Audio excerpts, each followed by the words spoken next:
Mm-hmm. Mm-hmm. Mm-hmm. Let's go. I wake up to a little bit of drool on my pillow, feel like it's gonna be a bad day. Yeah, I'm tired of shit, and the coffee ain't hit yet, damn, ain't that great. I don't wanna go to work, cause my boss is a jerk, and I'm not even that paid. I need a change in my life, cause I don't feel alive, and there's nothing that makes me happy. Hold my beer for a minute, I'm about to quit my job, cash in for a ticket. I'm going on a trip and I don't plan to visit. I'm gonna stay there till I feel like I'm winning, and this is just the beginning. I need a big change, help me feel like living. I need a big swing, home runs I'm hitting, and I'll never look back, moving on till I get it all. And we all got dreams, we all want things, but what you gonna do for it, how you gonna move for it, what you gonna be. Bonjour à tous, bienvenue dans cette nouvelle émission de Parcours de vie. Alors je fais ça extrêmement pro, ça m'amuse beaucoup que tu me regardes comme ça. Aujourd'hui on est à Lyon et on est dans le magasin, dans le shop comme on dit aujourd'hui, c'est hashtag vieux comme je parle, de Flo. Donc le magasin il s'appelle 81 qui est particulièrement dédié effectivement à tout ce que vous voyez ici. C'est-à-dire effectivement des bombes de graphes, mais pas que, ça serait trop réduire les choses. Et donc je suis très content d'être avec Flo aujourd'hui, qui est le gérant de la boutique. Et toi, tu m'as l'air d'avoir un parcours de vie hallucinant. Et le truc, c'est qu'en fait, je l'ai pris un peu au débeauté, lui. Je l'ai fait 1 an et demi, 2 ans que je vais acheter des bombes chez lui pour différents projets, différents spectacles, etc. Et à chaque fois, je lui dis, toi, tu vas passer à un parcours de vie à la caméra. Alors, tu me percutes des fois, 2-3 fois en me disant ah oui c'est vrai etc. Mais on ne s'est jamais vraiment accroché et là finalement on a réussi. Ça a mis du temps. Ouais, ça a mis du temps et là pour une fois donc on se voit et donc tu vas pouvoir nous raconter tout ça. Alors bonjour Flo, toi tu te décrirais Salut. comment? Flo, 41 ans, gérant du 81 Store depuis 14 ans, bientôt 15. Waouh. Ouais, merci, je sais. Et voilà, On est pas mal. Ouais. c'est une bonne définition, je pense. Ouais, je pense. Alors toi, je t'ai connu parce que c'était avec l'Énéide. Donc là derrière, il y a les cadreurs qui sont Arnaud et Guillaume qui Ouais. ont commencé justement par l'Énéide. C'était le projet que j'avais mené et j'étais allé acheter des bombes chez toi. Et après, j'avais bossé avec des graffeurs. Donc THTF, c'était le collectif. Ouais. Et j'avais fait le mur. Donc eux, ils graffaient et tout ça. On s'était fourni ici. On a continué. J'ai envoyé des gens acheter des bombes chez toi parce que je Merci. trouvais que non mais vraiment parce que déjà c'était hyper qualitatif. Merci. Vraiment, elles résistaient. En plus, moi, je suis un gros bourrin dans les projets. Il faut que ça tienne, tu vois. Ouais. Et après, donc, c'est plein de gens différents. On y reviendra dans ton interview quand tu me racontes qu'il y a des classes sociales extrêmement différentes qui viennent Ouais. acheter des bombes. Et ça m'a beaucoup surpris parce que je pensais que ça restait quand même niché à une certaine clientèle. Ouais. Et en fait, pas du tout le cas. Donc, j'ai envoyé des amis qui sont venus en tant que pro pour différents projets. Donc, je pense à l'Ikebana, mais je pense à d'autres. Et à chaque fois que j'avais des retours d'eux, ils me racontaient que c'était formidable, etc. Toujours, tu étais toujours au service des gens, Tant à les mieux. conseiller et tout ça. Et puis bon, je te voyais fonctionner, j'ai eu la chance d'échanger 2-3 fois avec toi, et tu as ce côté bienveillant où tu m'as tout de suite dit « Ok, viens quand tu veux, etc. On se cale et tout ça », et j'apprécie énormément. Ouais, carrément. Ça, c'est top. Et toi, je pense que tu as cette psychologie bienveillante, tu vois, de l'accueil, et Ouais. c'est un truc qui m'importe beaucoup. On en parlait tout à l'heure quand on était extérieur, sur le fait d'accueillir les gens, de ne pas avoir de jugement, enfin on a toujours des jugements, mais de laisser une chance aux gens, de dire « Viens, c'est… C'est important, c'est-à-dire que c'est vrai que comme tu disais, le graffiti, c'est un milieu qui est quand même un peu fermé, enfin très fermé même, c'est une image un peu forte, mais nous, enfin moi je fais du commerce, donc le but c'est quand même d'ouvrir au maximum de monde, et surtout quand les gens viennent, qu'ils soient renseignés, bien accueillis et bien renseignés, quoi. Enfin c'est la base du métier en fait, tout simplement. Non, je t'en prie. Ah oui, c'est vrai qu'on va se couper beaucoup parce qu'on est deux tchatcheurs et Ouais. ça va être compliqué. Vas-y, surtout, n'hésite pas. Pas de souci. Le truc, c'est qu'est-ce qui te plaît dans ce que tu fais aujourd'hui, qui est une part de toi, en fait, hein, clairement, là-dessus. Ce qui me plaît, c'est qu'en fait, ça allie mon parcours scolaire, entre guillemets, et ma passion. Donc, c'était réunir les deux. C'était pas forcément évident sur le papier. Et en fait, de le faire, c'est un peu un bonheur quotidien. Après, c'est compliqué parce que c'est quand même un peu, on est là un peu tout le temps, etc. Donc, des fois, faut faire attention à ne pas perdre ça. Et C'est pas compliqué. être lassé, C'est compliqué dans d'expliquer un peu l'entrepreneuriat. toujours les mêmes choses, etc. Donc il faut rester pédagogue. Donc des fois, on peut, clairement, on est humain, on peut perdre la patience. Et puis des fois, c'est l'inverse, on peut vraiment être super impliqué dans un client qui va venir expliquer ce qu'il veut faire et que ça va durer 5-10 minutes, un quart d'heure. Il va être super content du résultat. Par contre, il va pas. Toi, tu me disais que tu as recommandé le magasin à d'autres gens. C'est pas forcément le cas tout le temps. Mais après, que ça soit un effet boule de neige ou pas, l'important c'est de le faire et d'être droit dans ce qu'on fait. C'est-à-dire qu'on sait qu'on vend un outil qui est un mec qui fait du graffiti, forcément il connaît les bombes de peinture, donc voilà, c'est ce qu'il veut. Il y a des gens qui commencent, donc ils ont besoin d'explications. Et puis il y a beaucoup de gens, ce que je te disais tout à l'heure, il y a énormément de notre clientèle qui viennent et qui ne sont pas du tout dans le milieu ni de l'art ni du graffiti et qui viennent juste acheter un outil parce qu'il va être moins cher et plus pratique. Et du coup, ça c'est bien parce que nous on leur explique comment s'en servir en très peu de temps. En fait, il ne faut pas que ce soit relou, mais il faut que ce soit un peu efficace et que ça aille au but. Et on espère, parce qu'on leur donne des clés au maximum, mais après on ne fait pas leur place, donc on espère qu'ils soient contents à la fin du résultat, parce que c'est ça le but du jeu en fait. Ouais, et en plus, tu as un côté artistique de la création qui est hyper importante. Et tu vois, là je suis pris dans une dichotomie parce que c'est un truc d'opposition, parce que je vois tout ça, j'en ai fait un peu, et je vois les graffeurs aussi qui utilisent ça, qui font des choses merveilleuses dans street art. Enfin, vous l'avez tous vu sur Peinture Fraîche sur Lyon, qui est le festival et tout ça. Mais moi, ce que j'ai vu aussi, et c'est un de mes problèmes, je te pose cette question, comment ça se gère au niveau du déchet? Parce que c'est vrai que j'ai vu des caddies entiers, tu sais, de bombes vides. Et ça me pose des questions, sérieux, de savoir à gérer comment tu traites tout ça, quoi. La bombe de peinture, elle a évolué quand même beaucoup au fil des ans, y compris au début du graffiti, que ce soit à New York ou à Paris 20 ans après. À la base, il y avait des peintures au plomb, etc. Aujourd'hui, toutes les marques de peinture, quelles qu'elles soient, qui sont dédiées au graffiti, elles respectent les normes qui sont en vigueur.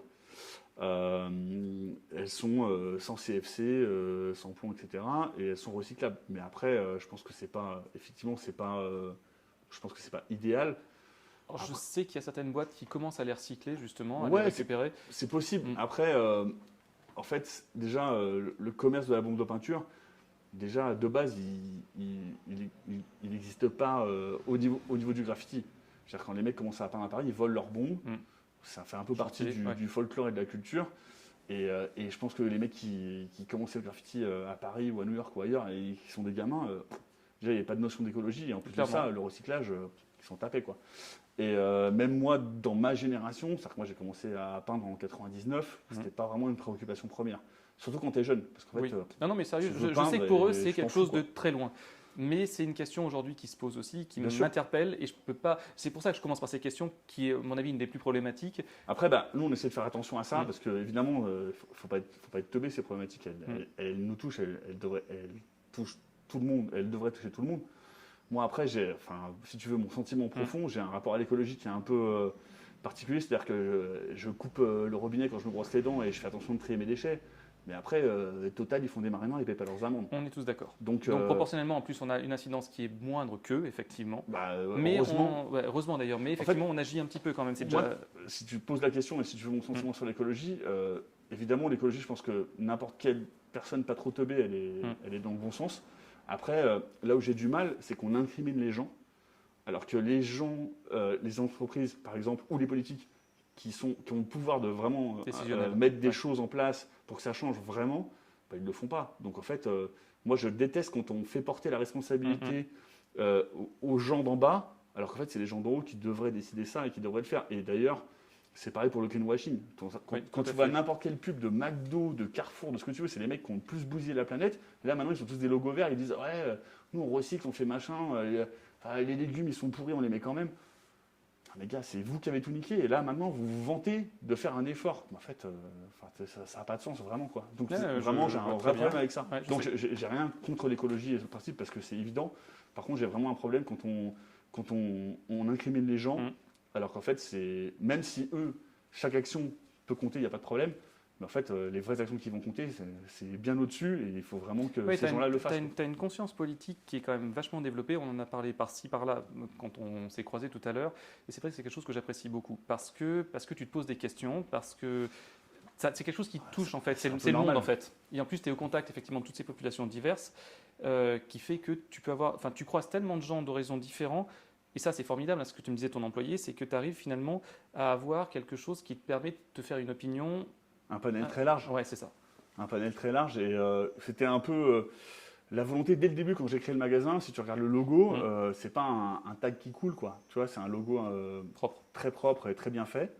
Et parce que justement, il y avait une volonté d'ouverture. On voulait pas cloisonner le truc. On voulait ouvrir le truc à plus de gens possible. Et d'ailleurs, ça a été fait pendant des années. J'ai eu des personnes, j'ai eu des mecs qui peignaient des toiles, qui avaient 70 ans, qui peignaient à l'huile et qui me disaient ah, mais c'est quoi ces outils? Et je leur expliquais comment ça marchait. Et ils me disaient ah, bah finalement, je m'en sers, c'est bien et tout. C'est ouvrir un peu le truc à un maximum de monde. Après, c'est sûr que le graffiti, c'est un monde qui est très très fermé et très cloisonné de par sa teneur et sa racine qui est l'illégalité. Et qui d'ailleurs, moi je la rejette pas, au contraire, parce que je pense que c'est ce qui rend le truc encore vivant maintenant, c'est que t'as pas le droit de dessiner sur les murs. Et c'est une bonne chose. Et voilà. Après, les gens qui perdurent là-dedans, c'est qu'ils ont une grosse détermination à le faire, et malgré les gardes à vue, les problèmes, les embrouilles, etc. Donc ça rend le truc. C'est ce qui fait que c'est pas complètement mainstream et pas complètement récupéré. C'est parce que ça reste illégal. Et heureusement. Et bah, je suis d'accord avec toi, parce que heureusement, ça permet la créativité, justement. Aussi. Et c'est hyper important, surtout dans un monde aujourd'hui où tu as besoin d'exprimer les choses et de faire de la beauté, parce que généralement, ils font de la beauté. Alors Et après, la beauté, c'est. Alors oui, d'accord, il faut la définir. Vas-y, Non, je mais t'en je suis prie. d'accord. En fait, quand on commence le graffiti, peu importe qui on est, est-ce qu'on veut vraiment faire du beau? Est-ce qu'on veut, peu importe, tout niquer, marquer son blast le plus possible, ce qui est un peu le but du jeu? En fait, l'esthétisme, il est présent et il est paradoxal. C'est-à-dire qu'on s'applique tous à faire, même si c'est du tag brut, on s'applique tous à faire quand même un truc proportionné, etc. Et en même temps, c'est pas fait pour faire joli. Et il y a ce paradoxe avec le graffiti qui est assez fou et que moi j'ai toujours trouvé dingue. C'est-à-dire qu'il y a des mecs qui font des graphes mais complètement ouf, techniques, avec plein de couleurs trop beaux. Et ces gars-là, quand c'est des vrais pour moi, ils font aussi des guettards dans la rue. Et un mec lambda, monsieur tout le monde, sans jugement de valeur, hein, mais monsieur tout le monde, tu lui expliques que le graphe là qu'il adore et le tag qu'il déteste, c'est la même personne qui fait ça. Ouais. Et ça, c'est le paradoxe du graffiti. Mais après, ça fait son sel aussi, quoi. C'est comme ça. Et après, l'expliquer, moi, je ne suis pas à l'origine du mouvement graffiti, et du coup, l'expliquer, c'est compliqué. Tu baignes et tu croises. Et justement, mais tu es quand même passionné. Et c'est un truc qui me plaît. Ouais, ça, je sais, ça m'éclate. Et ce qui me permet, tu vois, d'enchaîner, hop là, on va attaquer le parcours de vie 15 minutes après le démarrage. Ouais. Nickel. Toi, ça s'est passé comment pour en arriver là? C'est-à-dire, on rembobine et t'es petit. Alors, et c'est parti. Bah, petit. Moi, en fait, je suis lyonnais de base. À 6 ans, mes parents sont obligés de déménager en banlieue parisienne parce qu'on leur dit, en fait, c'est soit vous allez à Paris, soit c'est la porte. Donc, ils vont à Paris. Et en fait, moi, c'est vraiment. Alors là, on parle des années, je crois que c'est 88, 89, un truc comme ça. Et dans les années 90 à Paris, c'est la fameuse. Tu as ça dans plein de documentaires, l'explosion du Goethe à Paris. Ça devient un phénomène de mode, tout le monde fait des Goethe et tout. Et moi, je grandis en banlieue parisienne et avec vraiment des institutrices en CM2, par exemple, qui disaient il y a deux trucs, c'est faire des tags, c'est nul. Fumer des clopes, c'est nul. Et faut pas jouer avec les seringues parce que sinon, tu peux choper le sida. Je me souviens de cette période. Voilà. Ouais. Et donc, vraiment, tu grandis là-dedans. Et donc, moi, j'ai vraiment, quand t'es gamin, tu écoutes un peu ce qu'on te dit un minimum. Et donc, vraiment, cette image un peu négative du tag.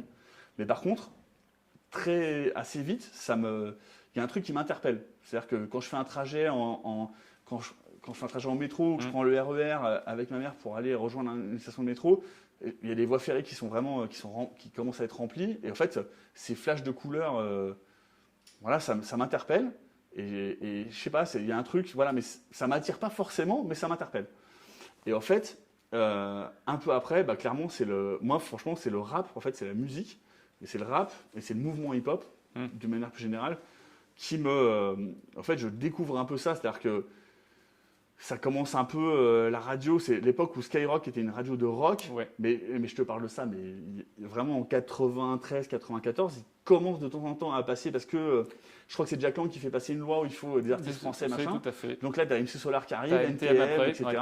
Et NTM, clairement, il y a ce truc de. Et IAM. Et IAM aussi. Mais NTM, il y a ce truc vraiment la première fois que j'entends un truc d'NTM, je me dis waouh, en fait, clairement, la voix de Joe Star, elle me marque, quoi. Et c'est l'album, c'est le 93, j'appuie sur la gâchette. Et en fait, ça, et après, ils sortent Paris sous les bombes. Et donc là, clairement, ça parle de graffiti. Moi, je peux pas imaginer que des mecs qui rappent faisais du graffiti avant, parce que je suis de la génération d'après ces mecs-là du terrain de la Chapelle, de Bandeau, Motu, etc. Et en fait, quand je découvre ça, je me dis, waouh, en fait, il y a une espèce d'entièreté du truc. Et il y a un moment dans ma vie, bien après, en fait, je me dis, ouais, c'est trop tard pour me mettre au break, je vais pas faire du rap. Par contre, le tag, alors que je suis nul en dessin de ouf, mais ça m'attire et je commence à en faire, voilà. Et en fait, je ressens cache ce truc d'adrénaline de faire ça, l'odeur de la spray, la Altona de l'époque, etc. Les marqueurs, les trucs, les Velleda, les machins, et les Onyx et tout. Et là, d'un coup, voilà, ça me prend. Et bah, depuis, ça m'a jamais lâché, quoi. Collège? Collège, en fait, je suis en cours, je redouble une classe. Et je me retrouve avec un gars, et le gars, il fait pas du tag, mais il dessine, il fait un peu des logos, des trucs. Il fait les trucs, tu sais, les NTM en carré, là, les bobs. Et moi, à cette époque-là, je fais du basket, et je suis fan de basket, je suis fan de NBA. Et donc, je commence à dessiner les logos des équipes, etc. Et il y a un espèce de truc qui se mêle, et lui, je le vois faire ces trucs de tag, là, et ça m'interpelle, et je commence à en faire. Et on se retrouve tous les deux à aller voler une bombe de peinture à un carouf et faire des gueutins dans notre cage d'escalier, quoi. Comme des gamins de 12 ans, mais sans du tout savoir le graphe, les métros, pas du tout, quoi. C'est vraiment un truc un peu naïf, alors que ça existe déjà. Mais c'est ça qui est marrant, c'est l'époque où l'information, on parle d'une époque où il n'y avait vraiment pas Internet. C'est vrai. Et c'est vraiment un truc tu vois, de voisins de palier, quoi. Il y avait un truc, voilà, c'était très proche et il n'y avait pas de diffusion de masse. Et après, mais même bien après, moi quand j'arrive à Lyon et que je me mets à faire du graffiti, c'est-à-dire que là je te parle de ça en 93, mais moi je dis pas ouais, j'ai commencé à faire du tag en 93 parce que genre ça fait plus ancien. C'est pas vrai. J'ai pris une bombe, j'ai fait des tags, ok, mais en fait j'étais pas dans le délire Goethe. Par contre, quand j'arrive à Lyon, je reviens à Lyon en 96 ou 97 et 2 ans après, je me dis en fait le truc dans le hip-hop qui est là pour le coup qui est devenu ma culture à 200%, je me dis en fait, ma pierre à l'édifice c'est ça, c'est de faire du Goethe. Et là, je me mets là-dedans, mais je ne sais même pas qu'il y a des magasins spécialisés, tu vois, il y en a déjà à l'époque, qu'il y a des magazines, etc. Tu vois. Donc je découvre un peu ça sur le tard parce qu'il n'y a pas Internet. Et c'est marrant. Et après, voilà, ça continue, ça ne m'a jamais lâché. Et puis, Tu finis ton collège, tu switches lycée ou tu switches pas lycée? En fait, le collège déjà, je commence en fait, je crois que je ne pas forcément teubé. Non, mais j'achetais pas le truc, quoi, tu vois. Oui, parce que ça te et parlait pas. Et du coup, pas. déjà la 5e, j'ai du mal. La 4e, à un moment, je fais, bon, ça redouble. Donc je redouble, je suis en banlieue parisienne, je redouble. Et mes parents déménagent. J'arrive à Lyon, je fais la première, 3e, je redouble. Et je fais la 2e, 3e. Okay. Donc voilà. Et après, forcément, j'adore cette phase d'Oxmo. On te jette en BEP quand tu essaies de faire une fac de lettres. C'est génial. Parce que moi, c'est exactement ça. C'est-à-dire que je pense que je ne suis pas plus con que les autres, mais en fait, je suis feignant de ouf, quoi. Et parce que ça ne m'intéresse pas. Et en fait, à un moment, on me dit, en fait, 3e, 2e, 3e, ok, j'ai le brevet, machin, mais on me dit, ouais, par contre, les études générales, non, c'est mort. Et là, on sort une liste de BEP, et c'est des trucs techniques. Et moi, je ne sais pas planter un clou, quoi. Et donc, je vois tous les trucs, et à un moment, je vois vente, et je fais, je sais pas, il y a compta, je suis nul en maths, je déteste ça, vente, je fais, ok, mais vraiment sans savoir du tout où je vais. Et en fait, cash, ça me plaît. C'est-à-dire que j'arrive et je tombe sur des profs en lycée pro et mes 2 profs principales de commerce, il y en a une des 2, elle a fait commercial pendant 10 ans dans une boîte, machin, et elle te parle d'un truc et tu sens que c'est concret et que c'est réel. Et en fait, c'est grave plus intéressant parce qu'en fait, c'est concret. Parce que le théorème de Pythagore, il y a peu de gens qui s'en servent. Par contre, elle me parle de trucs et ça dépend qui. Tu parles des artisans, par exemple, ils vont s'en servir, mais toi, ça te donne un sens concret, comme tu dis, et on en manque en fait. Et puis, il y a un truc aussi, c'est que je me retrouve dans une classe où, en fait, avant, je foutais rien, j'étais nul, et là, sans être trop teubé, je ne suis pas premier de la classe, mais j'ai des bonnes notes.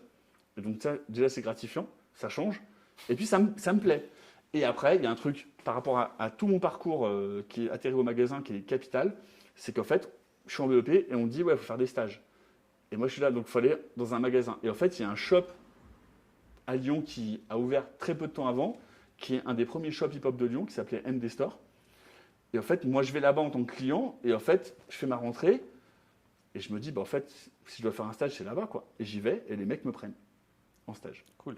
Et là, kiff absolu. Genre, je rencontre tellement de gens. Genre, je serre la louche à Bustaflex, alors que, tu vois, c'est un rappeur parisien d'Épinay-sur-Seine. On est très, très loin de Lyon.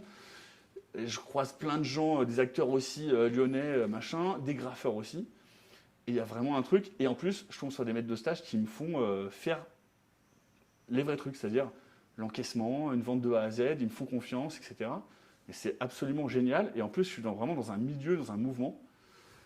Et ben là, clairement, je suis mordu. Et d'ailleurs, depuis cette époque-là, tout ce que j'ai fait après professionnellement et en termes d'études, j'avais dans un coin de ma tête un jour de me dire, il faut que je monte ma boîte parce que eux, mes patrons. Déjà tout petit, t'es plus tout petit là. Tu Ouais, te pas tout disais, petit, mais. ouais, je veux devenir mon propre patron. Pas pour gagner plein d'oseille, pour Oui, faire je ce que sais, j'aime. c'est ça. Eux, je vois, c'est deux Renois, ils ont 25 ans et ils font ce qu'ils kiffent, quoi. Ils sont dans leur passion, ils sont dans leur milieu, ils sont à leur place, en fait, clairement, quoi.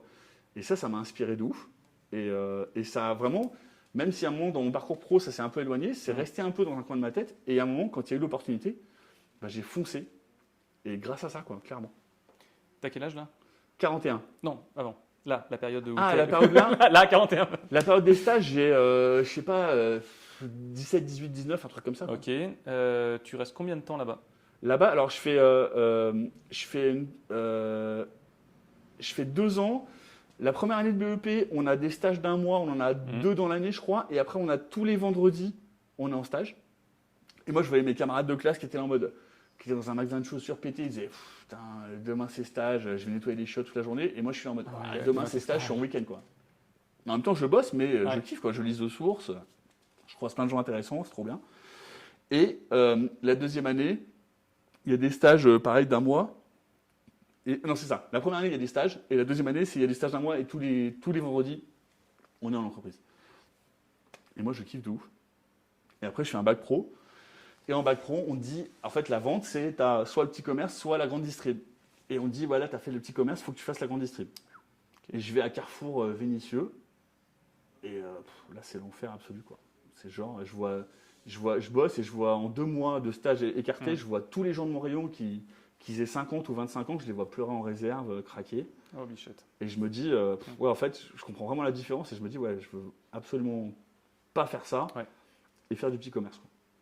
Voilà. Ok, donc on arrive sur les 20 ans, 21, 22 peut-être. Ouais, c'est ça. Après, en fait, je fais le bac pro. Je fous pas grand chose, mais je l'ai Mon petit lapin, on va se relaxer 2 Pardon. secondes. Ouais. Non, parce que tu vas me finir, tu vas me finir là. Nickel. Je vois les cadres, ils sont en train de galérer. Non, mais je fais le bac pro. Je finis par l'avoir un peu ric-rac, mais je fous pas grand chose. Et après, je me dis quand même, ouais, faut faire un BTS, quoi, tu vois, genre, c'est mieux. Et je le fais. Déjà, on galère à trouver une formation, machin. Je fais ça, je trouve un stage, etc. en alternance, donc je suis payé, c'est bien. Et je tombe sur des patrons. C'était cool, c'était à la dure, c'était vraiment. C'était un truc, c'était un espèce de jeaner qui était rue de la République et c'était un peu à la gagne, tu vois. Il y avait un peu de la concurrence entre les vendeurs, etc. Mais c'était très formateur par contre. Et je fais ça, je m'éclate pas du tout là-dedans. Je fais le BTS, évidemment, je l'ai pas. Je pense que j'aurais pu l'avoir, mais c'était. Et les profs étaient pas prêts parce que c'était vraiment. C'était un centre de formation, bref, on s'en fout. Ouais, mais c'est intéressant parce que c'est ce Non, mais c'était l'époque où difficile. ça florissait comme des champignons parce qu'il y avait des subs de l'État et les mecs ils ouvraient des trucs, mais en fait il y avait des profs, ils avaient 2 ans de plus que moi, ils étaient à la fac et enfin voilà quoi, c'était naze. Bref, on s'en fout. Je l'ai pas, je veux pas le repasser en candidat libre. Et par contre, ce truc de le faire en alternance, derrière c'est un adjoint, mon adjoint responsable quand je suis stagiaire, qui se barre dans une grande chaîne de vêtements à la con. Et c'est lui que je croise quand je suis au chômage à la fin de mon BTS, 2-3 mois après, et qui me dit moi je bosse là-bas, postule, machin, il me fait enquiller dans le truc, et après je fais une carrière là-dedans, et je finis manager dans un gros magasin à la Pardieu, qui est un truc, enfin adjoint manager dans un gros truc à la Pardieu, tu as 15 personnes à gérer et tout. Et en fait ça ne me correspond pas du tout, mais vraiment pas du tout. Par contre, j'apprends des rudiments du métier qui me servent encore aujourd'hui, quoi. Sur la gestion de personnel ou super, sur la gestion de toi-même ou la gestion de l'entreprise, tout faire, la caisse, le ménage, les vitrines, ce que tu veux, quoi. Et ça ne déplaît pas quand non, même. Ça me déplaît à mort. Ah, c'est ça, on est d'accord. Par contre, ça m'a servi plus tard. Ok. Mais clairement, c'est pas ça. Et puis à un moment, je lâche l'affaire et je me barre au chômage. Et je commence à avoir l'idée d'un peu de faire un peu des toiles avec du graffiti parce que ça me plaît, machin. je fais 2-3 expos, je vends 2-3 trucs, mais en fait, tu sais, c'est sans plus. Et puis après, la fin de tout ça, c'est qu'à un moment, je suis au chômage pendant un bon moment, ça commence à durer, et je vois pas trop mon retour à la vie active, mais vraiment quoi. Je commence à me dire, je sais pas du tout ce que je vais faire de ma vie. Et voilà. Et à un moment, il y a un truc, il y a un magazine de graphes, il y a une pub pour une nouvelle marque de bonbons, et je sais pas comment, pourquoi, les gars, je les appelle. Et c'est Maquisard à Paris, voilà. Et les gars, je les appelle, le mec me répond, ouais, et je leur dis, pourquoi pas ouvrir un magasin de bombes à Lyon. Et le gars me dit, ouais, ok, je t'envoie des bombes, tu testes, machin. Enfin, il y a une réactivité.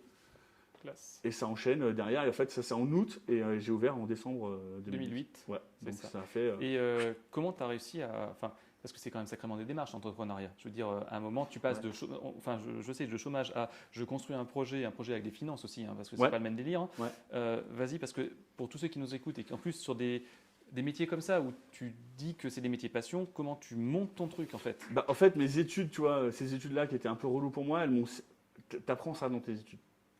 À faire un business plan, à faire un CA prévisionnel, etc. Et donc, du coup, ben, je pensais pas, mais là, ça m'a servi. Tu vois. Donc, tu vois comment un peu cadrer le truc. Ouais. Après, c'est sûr que quand tu vas voir un banquier et que tu lui dis je vends des bons de peinture, ça marche pas. Quoi. Ouais. Donc, il fallait enrober le truc. Il fallait dire, moi, je disais, je vais faire un magasin de beaux-arts. Tu vois. Tu sais, je restais un peu évasif sur le truc. Ouais, voilà. Et puis voilà, ça l'a fait quoi. Et après, bah, surtout, c'est pas faire toutes les histoires, mais c'est Papy Aéro. C'est un mec qui avait un magasin de bombes de peinture dans cette période où moi j'étais employé dans cette boîte et où après j'étais au chômage et qui s'est fait couler par mon concurrent qui est toujours là actuellement. Mais on va pas faire toute l'historique là-dessus, ça va être trop long. Et lui, en fait, je vais le voir parce que je me dis, bah, en fait, ce gars-là, bah, lui, il a tenu un magasin de bombes de peinture et j'étais client chez lui et on s'entendait pas trop mal. Et donc je vais le voir et lui, bah, forcément, comme c'est un super gars, il ouvre les vannes et il me donne des tips, les contacts, les trucs. Ça m'aide de ouf. Et puis, bah, j'ouvre le truc grâce à ça, quoi. Ok. Tes premières commandes et tes premières ventes. Parce que ça, c'est ce truc hallucinant. Vas-y. Ouais, c'est marrant. Ouais. Bah, les premières ventes, en fait, la première vente que j'ai faite, j'étais pas ouvert. C'est-à-dire que j'ai ouvert un lundi, c'était le samedi. J'étais en train de fignoler mon comptoir qui est là. Et il y a des petits jeunes qui arrivent. Parce qu'en fait, j'avais traîné un peu sur 2-3 événements et je commençais à faire courir un peu le bruit, mais gentiment, parce que je voulais que ce soit un effet de surprise aussi. Et ces mecs-là, ça leur est venu à l'oreille et ils viennent au magasin. Et moi, je suis là en mode, bah, pas ouvert. Bah, pas ouvert, mais bah, finalement, ouais, pourquoi pas. Puis ils achètent pas grand-chose, hein, c'est 2-3 bons. Voilà, puis après, j'ouvre. Et puis ouais, ça se passe. Alors après, c'est clair que c'est un peu. Le concurrent en face, c'était une chaîne de magasins. C'était un poids lourd, c'est toujours un poids lourd du graffiti en France. Et c'était un peu David contre Goliath. Et en fait, il y a beaucoup de gens qui m'ont aidé et qui, 6 mois ou un an après, m'ont dit ouais, en fait, nous, on t'a soutenu, machin, mais en fait, on n'y croyait pas. Quoi. Et un peu personne n'y croyait. Et en fait, même moi, je crois qu'il y a un truc un peu inconscient. C'est-à-dire que je l'ai fait, mais en vrai, si j'écoutais mon moi intérieur et si je voulais être prudent, comme je suis un peu de nature prudente quand même, en fait, c'est presque teubé, quoi. Bah, finalement, regarde, ça va faire 15 ans que je suis encore là, quoi. Mais c'est assez fou. Il y a une conjoncture, il y a un pari, et après, il y a un truc où moi, comme tu disais, l'accueil, etc. Bah, moi, j'ai par contre mon expérience du commerce, c'est-à-dire, c'est bien de faire du graffiti, mais ça fait pas tant un commerçant. Et du coup, moi, mon côté, ok, graffiti, mais mon côté commerce, c'est-à-dire, je connais les produits, mais je sais comment aussi accueillir des gens, bah, ça m'a servi et ça m'a aidé. Après, il y a aussi plein de trucs que je ne savais pas sur la peinture et que j'ai appris la première année, la deuxième année, la troisième année, etc. Tu apprends des trucs. Toujours. Ouais, mais c'est génial. Mais c'est génial. C'est bien. Voilà, donc l'ouverture d'esprit. Et ben justement, voilà. pour l'ouverture d'esprit, tu me parlais tout à l'heure, il faut que je me calme dans ma diction moi aussi, parce que le truc qu'on a ici, je pense que tu peux cadrer, Arnaud, à mon avis, c'est une expo, mais tu en as plusieurs en fait, parce que ça change. Et quand tu me parlais de magasin de Beaux-Arts, en fait, tu as toujours eu, enfin depuis le temps où je croise le magasin, ce désir de mettre en valeur des artistes, parce que je pense qu'à un moment c'est le cas, hein, effectivement. Hein. Et comment ça t'est venu, hormis le fait de vouloir créer un magasin Beaux-Arts, mais je pense que tu as quand même alors en fait, à la base, avant d'ouvrir le magasin de bombes de peinture, je suis avec un pote, on est au chômage, et on se dit, mais clairement, alors franchement c'est teubé, hein, mais on se dit, qu'est-ce qu'on peut faire qu'on kifferait et qui ne demandent pas trop de taf. Voilà. C'est teubé comme réflexion. Ok, ouais, non, mais on voit. Et à un moment, on tombe sur, je sais pas, genre on kiffe un peu l'art, mais sachant qu'on n'y connaît vraiment pas grand-chose. On n'a pas fait histoire de l'art ni l'un ni l'autre. On n'est pas, voilà, on n'est vraiment pas des gens cultivés là-dedans. Et on se dit, ouais, une galerie. Je sais pas, ça a l'air cool. Les mecs, ils sont posés dedans, ils font les vernissages, ils accrochent les trucs au mur, après ils font rien. En fait, bon, j'ai appris bien après que galerie, c'est un putain de métier de fou. Donc voilà, big up les galeristes. Mais du coup, la base, c'est un peu ça. Et au fait, cette idée-là, on l'a à deux. En fait, lui, il attaque un boulot, donc voilà, il est plus au chômage. Moi, je reste au chômage. Et en fait, je pars sur cette idée de bombe de peinture. Et en fait, l'idée de la galerie, clairement, c'est l'acquisition du local qui fait que je me retrouve avec cette surface qui est toujours la même depuis 15 ans. Et en fait, à un moment, j'ai un espace pour faire ci, un espace pour faire ça. Et à un moment, je me retrouve avec un espace qui est vide. Et là, je me dis, bah, pourquoi pas faire des expos? Et du coup, je fais des expos quasiment dès l'ouverture. Et à la base, et je l'ai fait pendant 4 ans, je crois, je faisais une expo tous les mois. Tous les mois. Et par contre, je fais l'expo tous les mois et au bout de très peu de temps, parce que j'ai des potes quand même qui sont graffeurs et qui ont rencontré d'autres gens qui sont artistes peintres, qui peignent à l'huile ou des photographes, etc. En fait, je rencontre plein de gens talentueux. Et en fait, direct, j'expose des gens qui n'ont rien à voir avec le graffiti. Pour ouvrir les œillères des graffeurs qui sont vraiment en mode très fermé, très genre le graphe, c'est le graphe, le reste, on s'en fout. Ben non, regarde, ça tue. Et regarde, moi je te le montre, regarde comme ça tue. Et ça marche. Et j'ouvre les œillères et je fais ça pendant au moins 4 ans, 5 ans. Et il y a un moment, j'arrête et je fais que le format qui est actuel, c'est-à-dire je fais des expos avec le mec qui fait la façade. Il fait une expo qui dure beaucoup plus longtemps et il prend un peu possession des lieux. Il peut y avoir de la collab, il peut y avoir du t-shirt, il peut y avoir, tu vois, voilà, on fait un truc qui est vraiment un peu plus imprégné, qui dure plus longtemps. Mais ça, je l'ai recadré au bout d'un moment. Et forcément, ne serait-ce que le fait de peindre la façade et tout, ça recadre un peu sur le graffiti. Et c'est aussi intéressant parce que c'est un autre format. Ah oui, c'est très bien. Parce que c'était fatigant un peu de le faire tous les mois. C'est-à-dire que oui, ça demande du job quand même. Ouais. Mais ce que j'aime bien chez toi, c'est ce dont on a parlé, c'est cette capacité d'ouverture et de vouloir vulgariser. Alors, c'est pas un mauvais terme, vulgariser, moi j'aime beaucoup, parce que ça vient de vulgus en latin qui veut dire la foule. Ouais. Mais la foule, c'est hyper important de toucher tout le monde, parce que je reviens à mon premier point qui était que, certes, tu peux avoir des merdes en graffiti, mais tu peux avoir des choses tellement splendides qui te portent, mais tellement loin. On découvre toujours, on a toujours quelque chose à découvrir et quelque chose à apprendre. Et ça, tu l'apprends en vieillissant un peu. Parce que moi aussi, je peux avoir un côté, j'ai pu avoir et je peux encore l'avoir, un côté des fois un peu radical. Un côté jugement, un côté tu vieillis. Donc, les jeunes, machin. Hein. Et puis après, si tu dis les jeunes et que tu fermes le truc, tu vas louper tous les prochains talents qui vont émerger. Et il y a des trucs de ouf. Et d'ailleurs, plus ça va, plus il y a des trucs de ouf. C'est fascinant. Donc, soit tu restes campé sur un truc genre c'était mieux avant. Mais ça a été mon cas à un moment, hein, je ne jette pas la pierre. Non, ça a été mon cas avant, mais en fait, ce postulat-là, il est débile parce que tu loupes tellement de richesses derrière, quoi. Et voilà, il ne faut pas être aigri d'un truc, il faut juste s'ouvrir à ce qui se passe maintenant parce que c'est grave intéressant. Et tu le fais bien. Et d'ailleurs, tu vois, ça me permet de rebondir donc, sur la suite parce que, de cette interview-là, parce que je vois bien le moment où je voulais venir sur, tu vas pouvoir placer des anecdotes aussi, mais tous ces gens qui viennent de tellement d'horizons différents avec lesquels tu parles et t'échanges et tout ça, et tu offres des choses nouvelles. Et là, tu as le choix, alors vas-y. Après, il y a des gens qui étaient là avant que le magasin existe et qui seront là après. Il y a des gens à qui j'ai tendu la main et que j'ai fait évoluer. Mais après, je suis pas. Enfin, tu vois, je vais pas me glorifier de ça. Ce que je veux dire, c'est que ce qui est intéressant là-dedans, en fait, ce qui est intéressant là-dedans, dans toute mon expérience, et y compris avec le nombre d'années que j'ai le magasin, le maxi plus, c'est les rencontres en fait. C'est les rencontres et les rencontres improbables. Qu'elles soient dans le graffiti, c'est-à-dire que pour les gens qui font du graffiti, ça va leur parler. C'est-à-dire que quand tu as un mot de tout qui vient au magasin, ou un signe, ou un cesse, et je ne vais pas faire du name dropping comme ça à l'infini, mais il y en a plein, et que des fois tu as des rapports tu as des moments un peu privilégiés avec eux et tout, et que c'est des mecs, c'est des idoles de jeunesse et tout, donc c'est assez fou. Moi, quand j'ai ouvert un magasin, je ne pensais pas du tout à ça. Et je ne pensais pas que ce serait possible un jour que telle personne vienne acheter des bombes ou me parler via ça. Mais en fait, il se trouve que c'est un milieu qui est comme je disais tout à l'heure, qui est un peu fermé, un peu petit, et du coup, tu peux rencontrer tes idoles relativement facilement. C'était pas le but du jeu du tout. Même presque, enfin, je crois que Ouais, tu fais c'est ça pas que je m'en pour ça. foutais, c'est que je calculais vraiment pas cette partie-là.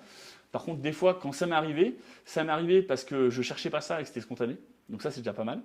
Et après, avec le recul, tu te dis, ouais, mais en fait, c'est ouf, quoi. Tu vois, vraiment, tu te dis, mais c'est dingue. Et en, Vraiment. et en public, t'as qui vient? Bah, tellement de gens différents, voilà. Et après, toutes les rencontres ne sont pas forcément bonnes. C'est-à-dire que il y a des gens super intéressants. Il y a des gens avec qui tu n'accroches pas au début. C'est compliqué. Puis finalement, ils se révèlent des gens super intéressants. Il y a des gens, désolé, il y a des têtes de cons qui resteront des têtes de cons. Et puis après, il y a aussi pas mal de gens qui sont mes amis aujourd'hui, de mon cercle très proche, que j'ai rencontrés grâce au magasin, quoi. Donc tu te dis quand même l'impact sur ma vie. Il est sur ma vie sociétale, ma vie tout court, ma vraie vie. Parce que je cloisonne beaucoup aussi les deux. C'est-à-dire que il y a plein de gens qui pourront dire ouais, Flo, il est sympa. Par contre, il n'y a pas beaucoup de gens que je connais au magasin qui sont venus chez moi, par exemple. Parce que ça, je le réserve à un truc un peu proche parce que je suis très lyonnais. Et c'est un peu relou à des moments, mais en même temps, il y a un bon côté de valeur et de trucs pas éphémères. C'est-à-dire que la carapace n'est pas évidente à percer, mais si elle est vraiment percée, c'est pas pour de faux. Donc c'est un peu relou des fois la fermeture d'esprit lyonnaise, mais par contre, elle a ses bons côtés aussi. Ok, tu as Voilà. des anecdotes? Ouais, 15 millions. Plein, Tu ouais. peux m'en prendre 3 parce que ça va être. Les 3 qui te viennent, tu en as forcément. La première qui te vient. Parce que Tu parles de rencontres? je parle de tout. Alors je pensais plutôt rencontre, mais t'en as plein. Par rencontre, clairement, je crois que j'ai. Dans le top 3 de mes meilleurs amis, je les ai rencontrés grâce au magasin. C'est-à-dire que sans le magasin, je les aurais peut-être jamais rencontrés. Après, j'ai des rencontres extérieures au graffiti aussi.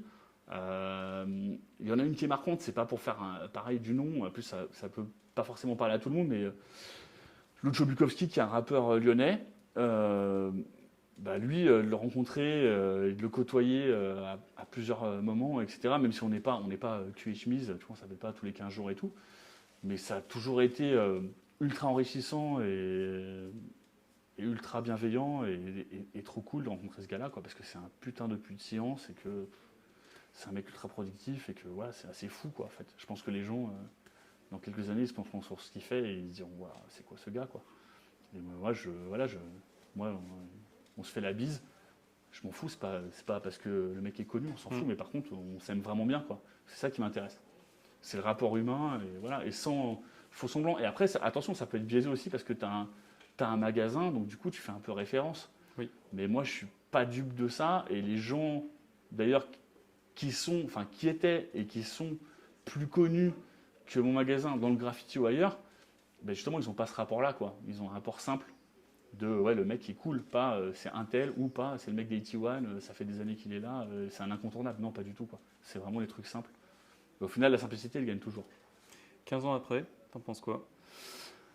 Je kiffe. Il y a des hauts, des bas. Je vais pas te faire le truc du commerçant, le Covid machin, mais.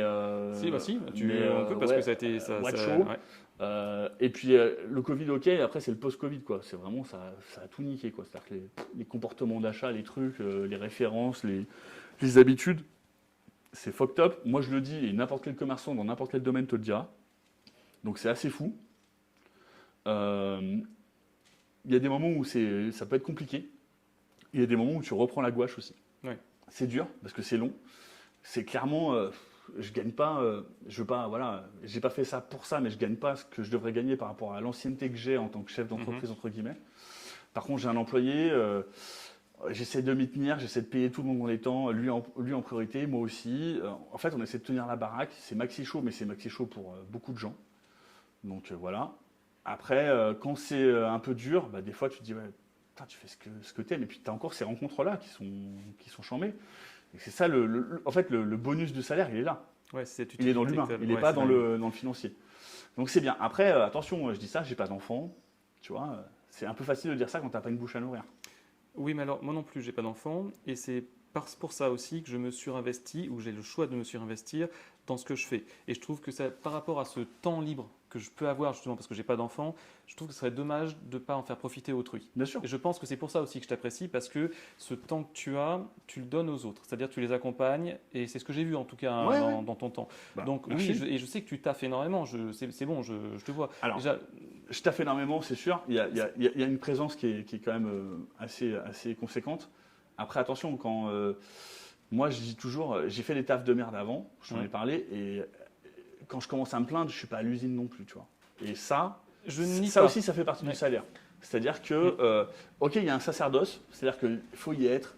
Tu sais pas, un lundi il pleut, machin, t'arrives, tu fais, aujourd'hui ça va pas briller. Et des fois tu cartonnes, et des fois il y a un samedi, il fait super beau, tu dis aujourd'hui on va cartonner, tu cartonnes pas. Donc ça c'est la magie du commerce. c'est fascinant ça. C'est fascinant et c'est casse-couille à mort. Par contre, quand des fois c'est un peu dur, bah attends, on l'a choisi, personne ne nous a mis un flingue sur la tempe pour faire ça. Et il faut toujours prendre du recul et savoir ce que tu trouves. C'est-à-dire qu'à un moment donné, bah ouais, je suis pas le plus à plaindre. Je suis pas à l'usine, tu vois. J'aime ce que je fais et des fois ça me saoule, mais c'est facile de recadrer en disant oui, mais regarde, c'est bien, tu vois. Après voilà, je te dis, il y a le truc. Moi, je suis pas du tout dans le truc lucratif, mais par contre, concrètement, bah, des fois, je me dis ouais, c'est aussi un peu une chance. C'est aussi un peu luxe parce que si j'étais, je sais pas, c'est un peu tendu, machin, j'ai 2 enfants à nourrir et tout, est-ce que je ferais ça? C'est pas évident, quoi. Tu vois. Donc il y a aussi ça. Ça me permet de le faire parce que ma condition, ma vie sociétale me permet de le faire, mais je suis pas dupe. C'est pas forcément évident et ça pourrait pas être évident pour tout le monde. Donc ouais, je suis pas dupe de ça. Non, mais je comprends tout à fait.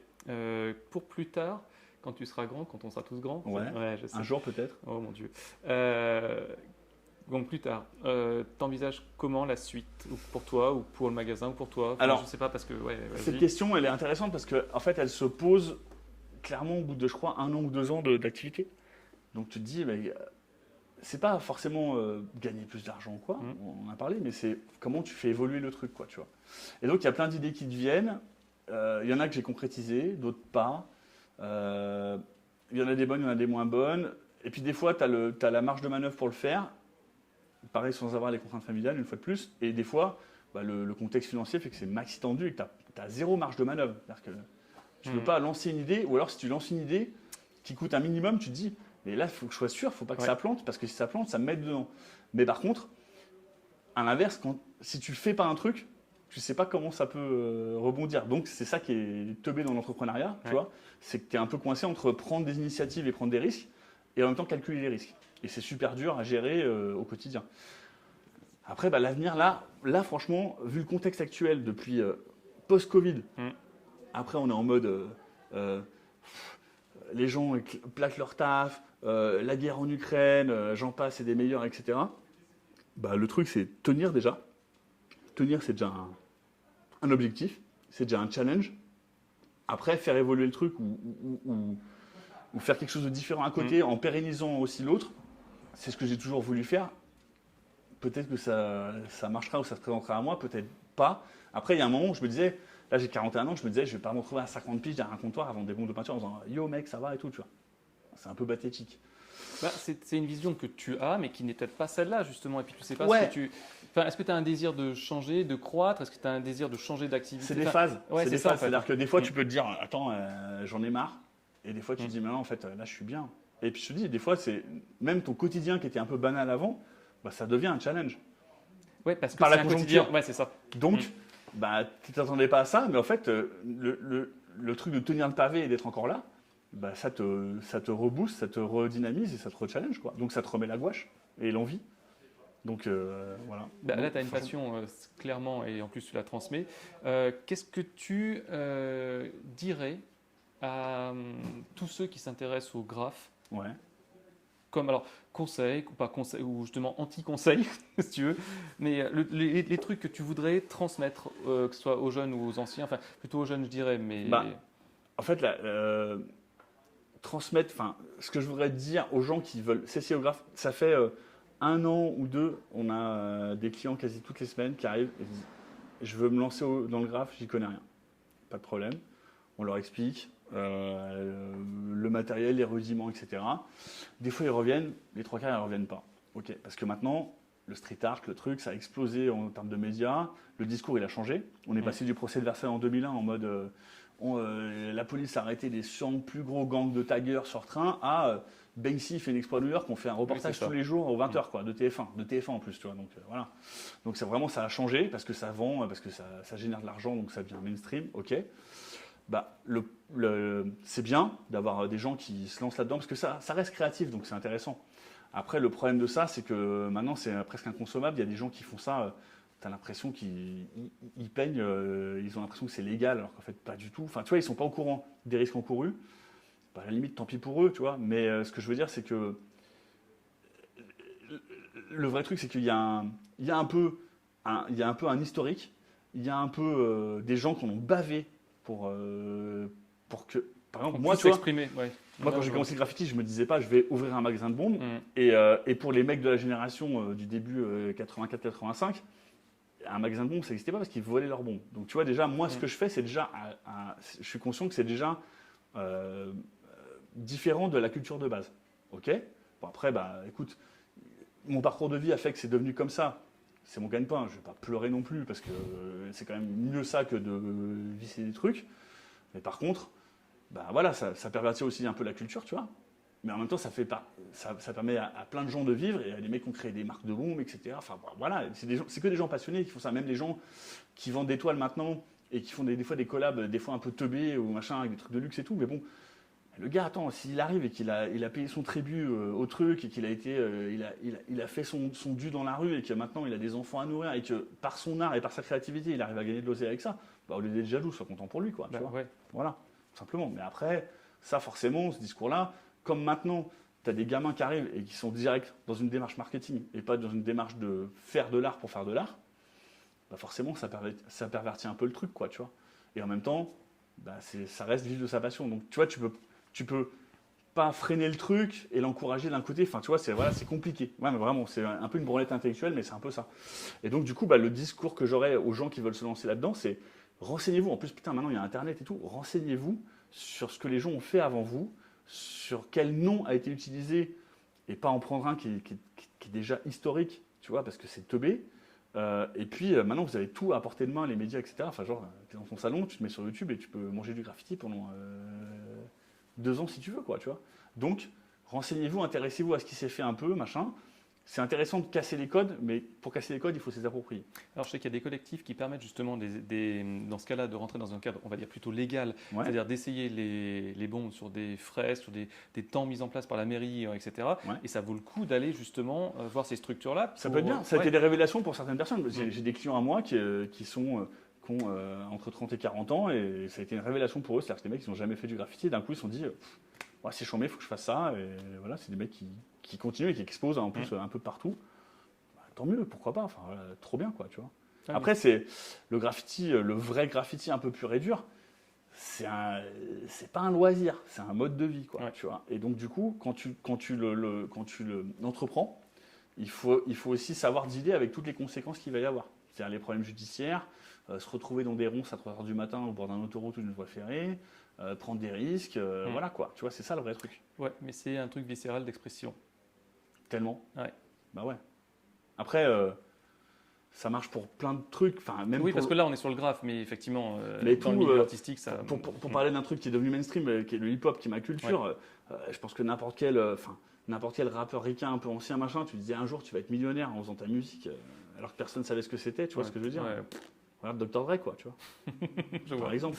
Mais c'est un super exemple. Après, attention, c'est le discours à l'américaine. Ouais, si tu veux, tu peux, t'entreprends, machin.